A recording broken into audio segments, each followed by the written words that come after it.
Welcome to Remember Tutorials. Today I will show you how to remove the background in Gimp. You're going to open up Gimp.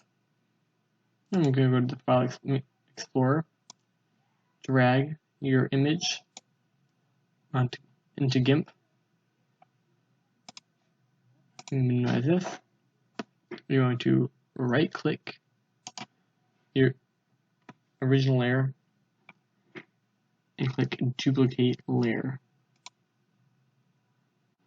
Now you're going to go to layer, transparency, add alpha channel. Now you're going to click on the color you'd like to get rid of.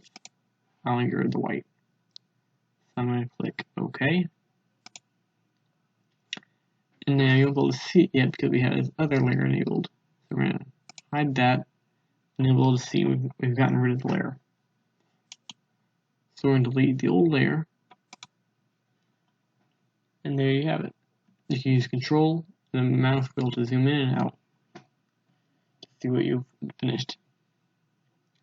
And that is how to remove the background using an alpha channel in Gimp 2.10.10. Please subscribe and like. Thanks for watching.